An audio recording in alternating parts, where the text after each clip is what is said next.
सृष्टि बचपन से ही दिखने में सुंदर नहीं थी, लेकिन अमीर बाप की बेटी सृष्टि पर उसकी माँ जान छिड़कती। मेरी बेटी कितनी प्यारी है, भगवान सबको सृष्टि जैसी बेटी दे। सृष्टि धीरे धीरे बड़ी होती है। एक दिन सृष्टि की सहेली कहती है, तू दिखने में कितनी अजीब सी है, लेकिन मैं जानती हूँ हम सब में सबसे अच्छी शादी तो तेरी ही होगी। तेरे पापा अमीर जो है। और बता नहीं सकते यार, दहेज तो हर कोई देता है, ये क्या ज्यादा ले जाएगी अपने पति के लिए? अरे बड़े शहर में कोठी है इसके पापा की। अरे पापा की है ना, कौन सी इसकी है? इसकी होती तब तो कोई भी लड़का इससे शादी कर लेता। अरे पापा की मतलब पापा की है तो मेरी ही है ना? किसने कहा? अब तेरी तो तब होगी ना जब तेरा भाई ना हो। वैसे भी शादी के बाद सारी प्रॉपर्टी भाई के नाम होती है।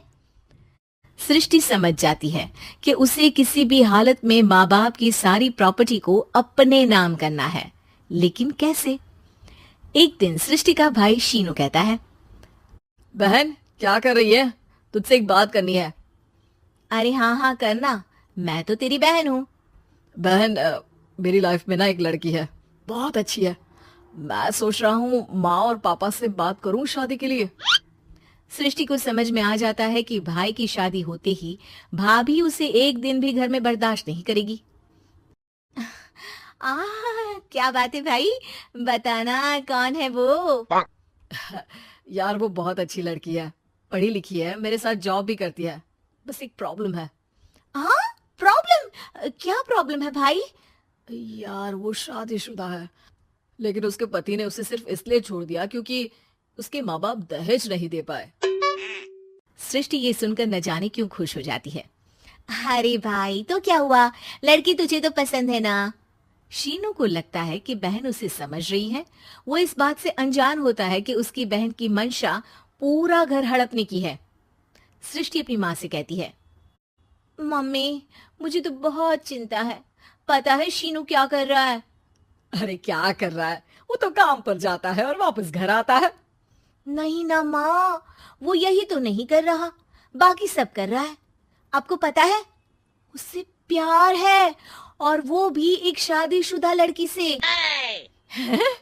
ये क्या हो गया? मैं सोसाइटी में क्या मुंह दिखाऊंगी? अरे तेरे पापा तो यही कहेंगे कि मैंने ही उसे बिगाड़ दिया है। माँ देखो, मेरी बात मानो, पापा पर भी विश्वास करने की जरूरत नहीं है। अब आप ही बताओ, पापा इतनी देर घर के बाहर रहते हैं क्यों, बोलो? अरे बेटा वो तो नौकरी करते हैं ना। तू बहुत भोली है माँ। पापा का ऑफिस तो 7 बजे खत्म हो जाता है, लेकिन देखो कितनी देर से आते हैं। अरे नहीं नहीं बेटा, ऐसी कोई बात नहीं है। सृष्टि माँ को एक औरत से बात करते पिता की फोटो दिखाती है। देखो माँ कैसे हैं पापा, मैं ना कहती थी कि पापा सही नहीं है। मैं तेरे पापा से बात करूंगी, दे फोटो मुझे। ओ माँ, वो तो डिलीट हो गई।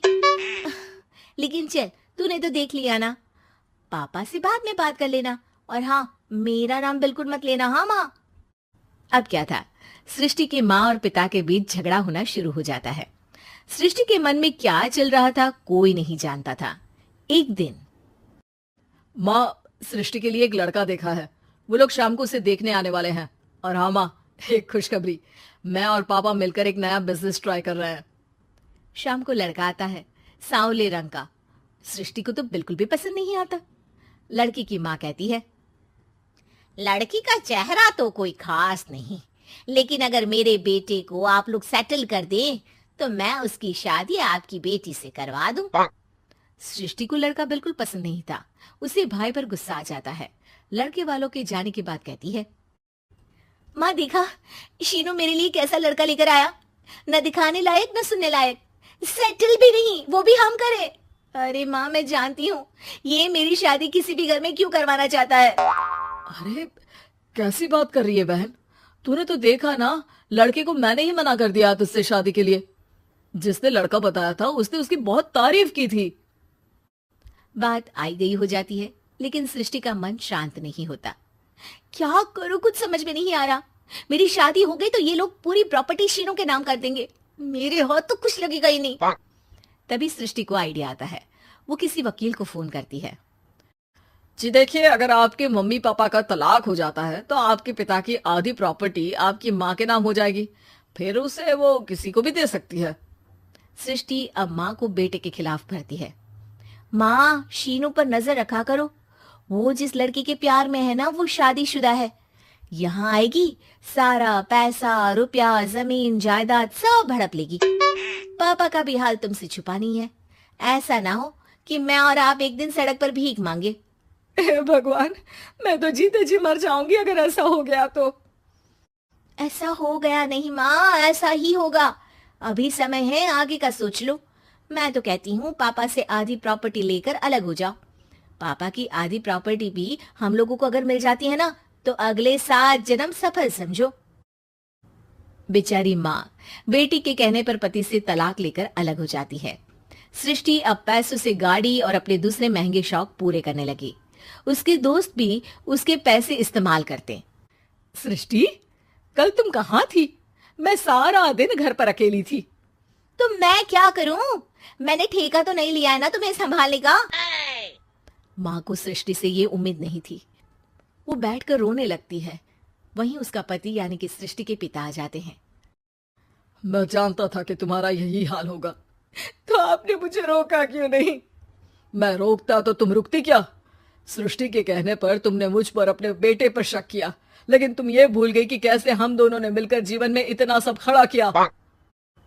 माँ पति के गले लग जाती है। मुझे माफ कर दीजिए, मैंने आपकी कमाई का एक बड़ा हिस्सा गवा दिया। कोई बात नहीं, तुम साथ हो तो मैं ऐसी 7 प्रॉपर्टी खड़ी कर दूंगा। तभी वहां सृष्टि आ जाती है रोते हुए।